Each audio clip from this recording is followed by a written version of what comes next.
မင်္ဂလာပါရှင်။လက်ရှိ Health and Nutrition Channel မှာကြိုဆိုလိုက်ပါတယ်။ဒီနေ့ကတော့အဆိပ်ရောင်နာရှိသူတွေတောက်ပေးတဲ့အကောင်းဆုံးတောက်စရာ၅မျိုးအကြောင်းပြောပြပေးသွားမှာပဲဖြစ်ပါတယ်။အဆိပ်ရောင်နာဆိုတာကတော်တော်လေးခံရခက်ပါတယ်။အဆိပ်နေရာတွေမှာရောင်ရမ်းပြီးလှုပ်ရှားလိုက်တိုင်းမှာနာကျင်တာမျိုးပါ။ဒီလိုနာကျင်တာကတနေ့တာရဲ့လှုပ်ဆောင်မှုတွေကိုထိခိုက်စေပြီးနာကျင်မှုကိုလည်းတော်တော်လေးခံစားကြရပါတယ်။ဒီလိုအဆိပ်ရောင်နာရှိသူတွေကိုဆရာဝန်တွေကမှားလေးရှိတဲ့စကားလေးတစ်ခုရှိပါတယ်။ဒါကတော့အဆိပ်ရောင်နာရှိတယ်ဆိုရင်အဆိပ်တွေနာကျင်တာကိုသက်သာစေဖို့ရေများများတောက်ပေးဖို့ပါ။ဒီလိုမှားတာကရေများများတောက်တာကအဆိပ်တွေကိုလှုပ်ရှားရလွယ်ကူစေပြီးနာကျင်တာတွေကိုသက်သာစေနိုင်လို့ပါ။ဒီလိုမျိုးအဆိပ်နာတာကိုသက်သာစေဖို့ရေတက်ပြေးအောင်နေတဲ့အခါရေများများတောက်ရတာကိုညှိဝဲတယ်ဆိုရင်တော့အခြားတောက်လို့ရတာလေးတွေရှိပါသေးတယ်။ဒါတွေကဘာတွေဖြစ်မလဲဆိုတာကိုအတူတူကြည့်လိုက်ကြရအောင်နော်။အရင်ဆုံးအဆိပ်ရောင်နာဆိုတာဘယ်လိုမျိုးလဲ။အဆိပ်ရောင်နာဆိုတာအဆိပ်တွေအယိုးတစ်ခုနဲ့တစ်ခုဆုံပြီးလှုပ်ရှားမှုတွေလှုပ်ဆောင်နိုင်တဲ့နေရာမှာထိခိုက်စေတဲ့ကျန်းမာရေးပြဿနာတစ်မျိုးပါ။အဆိပ်ရောင်နာတွေထဲမှာအဆိပ်တွေရောင်ရမ်းတာ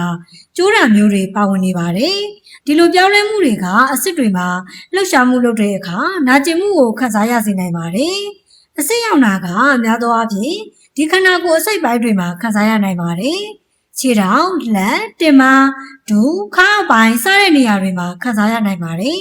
။အဆိပ်ရောင်နာရှိသူတွေအတွက်အကောင်းဆုံးတောက်စရာတွေကဘာတွေဖြစ်မလဲ။အဆိပ်ရောင်နာရှိသူတွေအတွက်အကောင်းဆုံးတောက်စရာတွေကတော့နံပါတ်1အနေနဲ့နွားနို့ပါ။အဆိပ်ရောင်နာကိုသက်သာစေဖို့ဆိုရင်နွားနို့တောက်ပေးလို့ရပါတယ်။နွားနို့မှာကယ်ဆီယမ်၊ပရိုတိန်းနဲ့ဗီတာမင် D တွေပါဝင်နေတာကအယိုးအဆိပ်တွေကိုကျန်းမာစေပြီး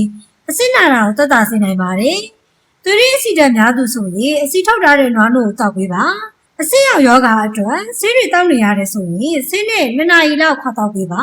။နံပါတ်2ချက်ကတော့ရင်နွေးချမ်းပဲဖြစ်ပါတယ်။ရင်နွေးချမ်းတောက်တာကကျန်းမာရေးကောင်းကျိုးများပါတယ်။အထူးသဖြင့်အဆိပ်ရောင်ယောဂရှိသူတွေမှာပါ။လက်ဖက်စိမ်းရင်နွေးချမ်းကအယောင်ကျစေနိုင်ပြီးအခြားသောအာဟာရဓာတ်တွေလည်းပါဝင်နေပါတယ်။ဒါကြောင့်အဆိပ်ရောင်နာကိုသက်သာစေဖို့ဆိုရင်တော့နေ့စဉ်ပုံမှန်ရင်နွေးချမ်းတောက်ပေးလို့ရပါတယ်။နောက်တစ်ခုကတော့ကော်ဖီပါ။ကော်ဖီကတတိုးဆက်ကျပစ္စည်းကြွယ်ဝစွာပါဝင်နေပြီးအယောင်ကျစေနိုင်ပါတယ်။ပေါ်လီဖီနိုပါဝင်နေတာကအဆစ်ကဆဲတွေကိုတတိုးပစ္စည်းတွေကြောင့်ပစ္စည်းနိုင်ခြင်းကိုလျှော့ချပေးနိုင်ပါတယ်။အဆိပ်ရောင်ယောဂအတွက်ဆေးတွေတောက်နေရတယ်ဆိုရင်ဆေးနဲ့2 နာရီလောက်အချိန်ခွာတောက်ပေးပါ။နောက်နံပါတ်4ကတော့တတိဖြုတ်ရည်တွေပဲဖြစ်ပါတယ်။တတိဖြုတ်ရည်တွေကအယောင်ကျစေနိုင်တဲ့အာနိသင်ရှိပြီးစိတ်ရောကိုယ်ပါကျန်းမာစေပြီးအယောင်ကျတာကိုသက်သာစေနိုင်ပါတယ်။အဆိပ်ရောင်နာကိုသက်သာစေနိုင်ပါတယ်။ဒါကြောင့်အဆိပ်ရောင်နာကိုသက်သာစေဖို့တတိဖြုတ်ရည်တွေကိုတောက်ပေးလို့ရပါတယ်။တကြားရှုပ်ဖို့တော့လိုပါမယ်။အဆိပ်ရောင်နာကိုသက်သာစေဖို့အခုလိုအစားအစာလေးတွေကိုစားပေးလို့ရပါတယ်။အဆိပ်ရောင်နာကြောင့်နေ့စဉ်ဘဝမှာထိခိုက်မှုကင်းစေဖို့အတွက်အခုလိုတောက်စရာလေးတွေကိုတောက်ပေးလို့ရပါတယ်။ဗီဒီယိုလေးကိုအဆုံးထိကြည့်ရှုပေးတဲ့အတွက်လည်းအားလုံးကိုကျေးဇူးတင်ပါတယ်ရှင်။ဒီဗီဒီယိုလေးဟာမိ